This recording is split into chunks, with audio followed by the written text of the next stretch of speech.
Elle est dans la course à la mairie de Paris. Elle représentera peut-être la France insoumise pour les municipales de 2020. Danielle Simonet, bonjour. Bonjour.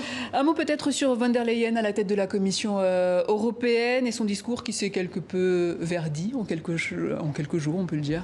Oui, écoutez, sur la question climatique, cette urgence climatique, si on veut vraiment la prendre en compte, il faudrait que l'Union européenne, elle change complètement d'orientation. C'est-à-dire qu'elle arrête de soutenir des accords de libre-échange, d'imposer des politiques d'austérité qui empêchent vraiment de nous engager dans la transition énergétique. Il faut sortir des énergies carbonées et du nucléaire. Il faut absolument relocaliser les économies, les activités industrielles. Il faut totalement réorienter la politique agricole vers le bio, le circuit court. Or, ce n'est pas du tout l'orientation de cette candidate qui est dans la droite lignée de Mme Merkel. Un verdict ce soir en tout cas. En attendant, vous, c'est Paris qui vous intéresse. Et votre stratégie pour gagner Paris, c'est construire des listes citoyennes. Pourquoi miser sur les politiques ne marche plus à la France insoumise ? Parce qu'en fait, le bilan que l'on tire des 3 mandats de M.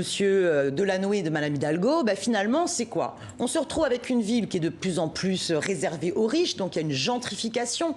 C'est une ville bétonnée où le moindre mètre carré est un enjeu pour la finance et avec des conséquences totalement anti-écologiques.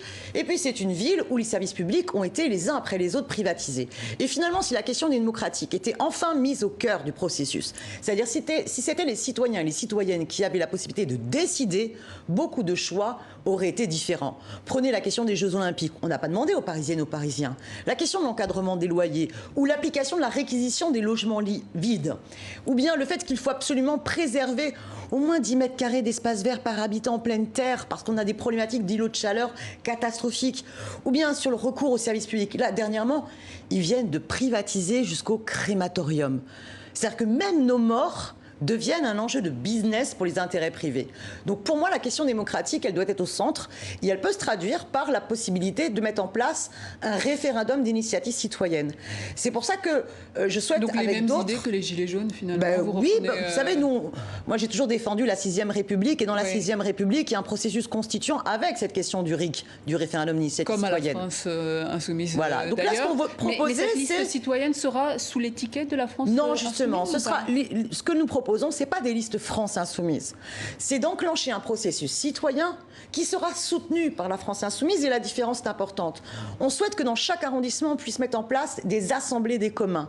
Alors, il y a déjà un site internet, décidons.paris, où celles et ceux qui le souhaitent peuvent soutenir l'appel et d'ores et déjà participer à 29 groupes thématiques et pouvoir aussi faire des propositions. Et sur chaque arrondissement, on souhaite mettre en place des assemblées des communs. Et ces assemblées des communs ont vocation à la fois à coélaborer le programme, à coélaborer les listes, et quel que soit le résultat de l'élection, ces assemblées des communs ont aussi vocation à continuer pour qu'il y ait des contre-pouvoirs citoyens, mais ça veut dire quels que soient les élus. Se dirige vers la dissolution de la France insoumise, si j'ai bien compris? Non, c'est que nous souhaitons, nous, être utiles à l'auto-organisation citoyenne. Être utile à l'auto-organisation citoyenne, ça veut dire quoi? Que ce soit sur une bataille écologique pour préserver une friche que la ville de Paris veut bétonner, ou que ce soit pour porter une proposition, la municipalisation de Vélib, par exemple, ou le refus des tours de grande hauteur énergivores. Et Anne Hidalgo, la démarche citoyenne est très importante. Urbaine, ça vous, mais c'est une hypocrisie crasse. Non, elle se moque du monde. Parce que vous savez comment ça s'est passé, finalement. Après le résultat des européennes, vous avez M. Missika, son bras droit, qui a commandé à la direction de la Pure, allez, faites-nous quelques planches parce que dans 3 jours, Madame Hidalgo a un rendez-vous important pour une interview avec Le Parisien. Et du coup, ils ont planifié comme ça 3-4 planches, mais c'est pas sérieux. Alors, la question écologique mérite mieux que ce greenwashing, ces effets de com', où en fait, en guise de forêt urbaine, ce qu'ils ont proposé surtout, c'est finalement, il y a des problèmes d'îlots de chaleur, on va totalement augmenter, généraliser la climatisation sur Paris, ce qui n'est pas écologique. Alors face à vous, en tout cas, dans la course à la mairie de Paris, Benjamin Griveaux, de La République En Marche, parti au pouvoir, un candidat de poids. Il ne vous fait pas peur, Benjamin Griveaux? Monsieur Griveaux, vous savez, c'est vraiment, bon, comment dire, le haut-parleur d'Emmanuel Macron.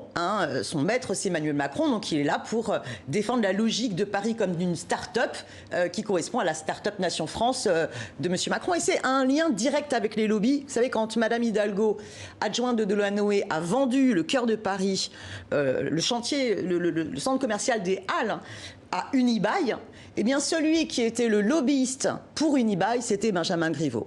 Et c'est lui aussi qui était à la manette pour négocier la tour Triangle. Donc on est vraiment sur l'incarnation du lobbyiste désigné par le parti lobbyiste, tout ce qu'il y a de plus normal finalement. Danielle Simonet, on n'a plus beaucoup de temps, mais je voulais revenir quand même sur le Festival d'Avignon. Vous en revenez, et vous, en tant qu'élue, en tant que militante, vous avez donné une conférence gesticulée, Paris vendu, donc le théâtre comme outil de campagne électorale finalement. Tout à fait, et nous assumons, nous avons pendant plus de 10 jours eu un certain nombre de gesticulants qui ont pu montrer ce qu'ils faisaient. Et en fait, c'est toute une démarche d'éducation populaire où on organise des stages.